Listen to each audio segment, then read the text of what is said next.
Assalamualaikum warahmatullahi wabarakatuh. Alhamdulillahirabbil alamin, nabihi nasta'in wa ala umuri dunya waddin wa ala alihi washabbihi ajmain. Rabbi shrah li sadri wa yassir li amri wahlul 'uqdatam min lisani yafqahu qawli.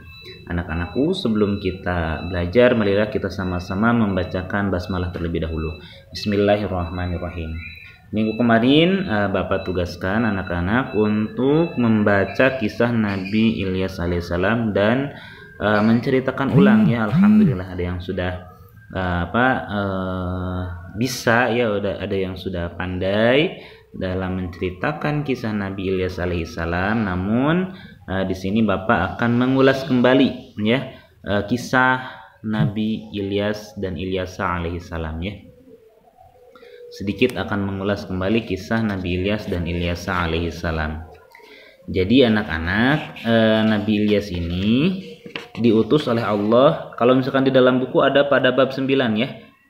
Jadi kisah keteladanan Nabi Ilyas dan Ilyasa itu ada pada bab 9 halaman 109 kalau di dalam buku ya. Nah, kisah Nabi Ilyas alaihissalam. Jadi Nabi Ilyas itu adalah keturunan dari Nabi Harun. Nah, masih keturunan dari Nabi Harun. Jadi Nabi Ilyas alaihissalam diutus oleh Allah untuk membimbing kaum Bani Israel. Seperti yang telah kita ketahui, kalau misalkan kaum Bani Israel itu keras kepala ya. Keras kepala itu jadi susah untuk diingatkan ya. Jadi banyak sekali, makanya banyak sekali Nabi dan Rasul yang diutus kepada kaum Bani Israel. Karena setelah tidak ada misalkan orang yang Nabi yang berdakwah, Nabi dan Rasul yang berdakwah, maka mereka terkadang menjadi ingkar kembali. Kemudian kenapa sih Nabi Ilyas alaihissalam diutus oleh Allah untuk kaum Bani Israel? Karena mereka pada waktu itu menyembah berhala yang bernama Ba'la ya. Jadi sudah menjadi kebiasaan orang Bani Israel. Sesudah mereka ditinggalkan oleh nabinya, mereka lupa dengan ajaran yang diberikan oleh nabinya. Nah, kemudian Bani Israel kembali durhaka kepada Allah ya. Ajaran yang ada pada kitab Taurat tidak lagi diperhatikan, sebaliknya mereka malah mendustakan dan mengingkarinya ya.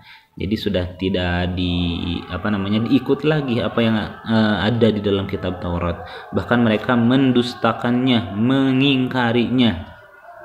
Mereka melupakan nikmat Allah yang telah diberikan kepadanya. Mereka menganggap semua kekayaan itu adalah hasil mereka sendiri, jadi hasil jeripaya mereka, bukan karena Allah Subhanahu wa taala yang telah memberikan kekayaan, kenikmatan kepada mereka ya. Melihat keadaan seperti itu, Allah kemudian mengutus seorang nabi yang bernama Ilyas alaihissalam ya. Nah, ini dijelaskan pada surat As-Saffat ayat 123 sampai ayat 126 ya. Anak-anak boleh dibaca nanti di buku paket ada ya suratnya. Nabi Ilyas alaihissalam menyuruh kaumnya, "Wahai kaumku yang aku cintai, takutlah kalian semua kepada Allah, sembahlah Dia, patuhlah kepada perintah-perintahnya. Janganlah engkau mengumbar hawa nafsumu sehingga melupakanmu menyembah Allah Subhanahu wa taala. Tinggalkan menyembah Ba'la. Kembalilah kepada Tuhanmu. Ba'la tidak bisa memberi manfaat dan madarat kepadamu. Allah yang memberikan manfaat ya kepada mereka, tetapi mereka malah menyembah Ba'la. Itulah bisikan setan. Jadi kalau sudah bisikan setan, apa yang telah mereka percayai yang berada di dalam kitab Taurat pun bisa beralih menjadi percaya kepada berhala ya. Nah itu wallahu alam mengapa mereka lebih mempercayai berhala ya. Jadi Ba'la tidak bisa memberikan manfaat dan madarat kepadamu. Hanya Allah yang patut menjadi Tuhanmu. Tiada yang patut disembah kecuali Allah Subhanahu wa taala. La ilaha illallah, tiada Tuhan selain Allah. Demikian seruan Nabi Ilyas alaihissalam kepada kaumnya. Akan tetapi seruan Nabi Ilyas alaihissalam tersebut tidak didengar oleh kaum Bani Israel. Mereka malah mengejek dan memusuhi Nabi Ilyas alaihissalam. Mereka tidak percaya dengan kerasulan Nabi Ilyas alaihissalam dan mempunyai rencana jahat untuk mencelakai Nabi Ilyas alaihissalam. Nabi Ilyas pun waspada dan hati-hati serta memohon perlindungan kepada Allah. Nah, pada akhirnya nanti Nabi Ilyas diubar ya, dicari, kemudian dikejar ya, sehingga untuk keselamatan Nabi Ilyas pun lari daripada kaumnya ya. Kemudian kemarau panjang pada zaman Nabi Ilyas alaihissalam. Siang dan malam Nabi Ilyas alaihissalam tidak menyerah untuk menyampaikan syariah agama Allah kepada kaumnya, akan tetapi hati mereka keras seperti batu. Keras seperti batu itu bukan bermakna hakiki ya, jadi bukan kerasnya kalau dipegang itu keras gitu ya, tapi susah untuk menerima menerima syariat Islam ya, menerima nasihat. Mereka tidak mau mengikuti seruan Nabi Ilyas alaihissalam, bahkan mereka bersikap kejam terhadap Nabi Ilyas alaihissalam. Mereka pun merencanakan untuk membunuh Nabi Ilyas. Wah, sudah Nabi Ilyas itu mengajak kepada kebaikan untuk keselamatan kaum Bani Israel, mereka malah mencari Nabi Ilyas alaihissalam untuk membunuhnya. Naudzubillah tsumma naudzubillah ya. Allah lalu menurunkan siksaan kepada mereka dengan mendatangkan musim kemarau yang panjang, yang tidak ada setetes air pun yang turun ke bumi selama 3 tahun lamanya. Kalau ada pertanyaan, kemaraunya berapa lama? Yaitu 3 tahun lamanya. Nah itu ya. Air yang ada di daerah mereka sudah habis. Sumber air sudah tidak mengeluarkan air lagi. Sawah ladang menjadi gersang. Cobaan Allah diturunkan kepada kaum ini bukan cobaan lagi, tetapi siksaan ya. Karena kalau misalkan cobaan itu bagi orang-orang yang beriman, bagi orang-orang yang muslim ya, yang taat kepada Allah itu cobaan. Kalau untuk orang yang membangkang kepada Allah itu namanya azab atau siksaan. Cobaan ini lebih tepatnya siksaan yang Allah turunkan kepada kaum Nabi Ilyas berupa kemarau panjang mengakibatkan banyak tanaman dan binatang ternak mati. Allah memberikan anugerah kepada Nabi Ilyas alaihissalam. Setiap rumah yang dimasuki oleh Nabi Ilyas alaihissalam selalu aja ada makanan yang tersedia di sana, ya, di situ. Jadi mereka itu mengejar Nabi Ilyas untuk membunuh Nabi Ilyas. Tapi Nabi Ilyas pun kan meninggalkan mereka, kemudian sembunyi di rumah-rumah. Dan Allah menyediakan makanan di rumah tersebut. Jadi bukan berarti mencuri ya, punya milik orang lain, akan tapi Allah yang menyiapkannya. Nah itu ya. Satu hari beliau memasuki sebuah rumah. Di rumah tersebut tiba-tiba menjumpai seorang anak laki-laki yang soleh bernama Ilyasa. Anak tersebut pun diangkat menjadi anak angkat oleh Nabi Ilyas alaihissalam. Anak tersebut selalu dibawa kemanapun beliau pergi.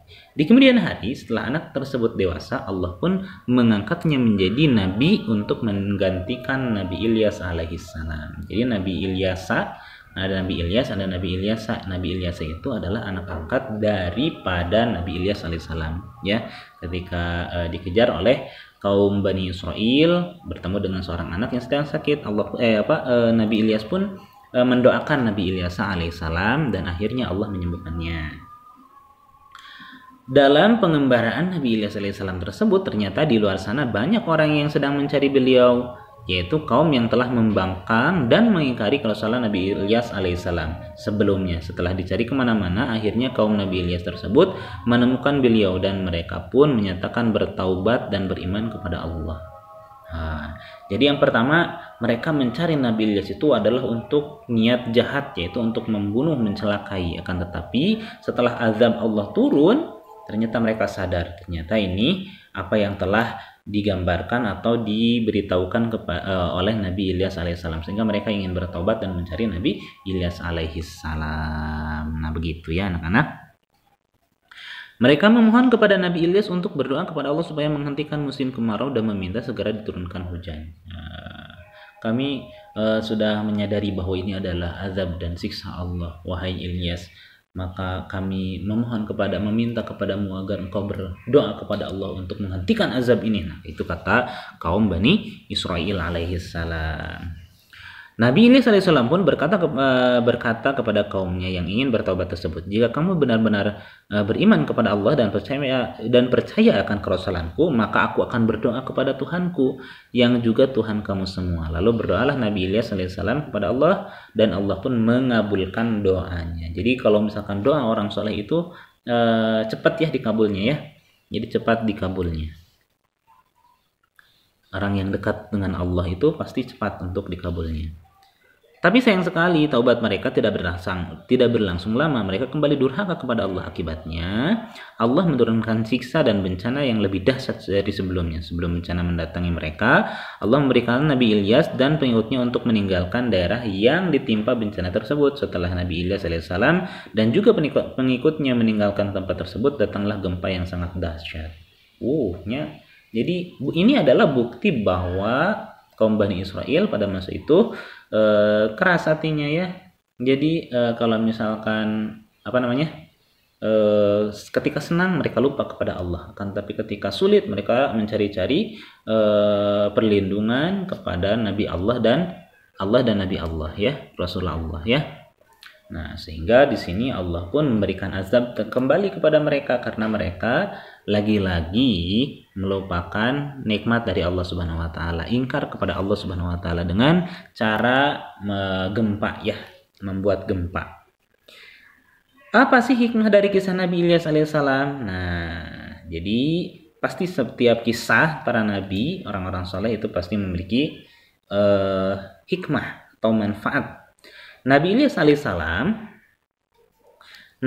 alaihissalam diutus oleh Allah untuk melarang kaum Bani Israel dari menyembah berhala ya, yang bernama Ba'la. Tetapi umat tersebut tidak menerima seruan itu. Kemudian Allah pun menurunkan siksa. Nah, kehidupan bagaikan roda. Nah, tetapi azab jugalah yang akan diturunkan Allah apabila manusia tidak bersyukur.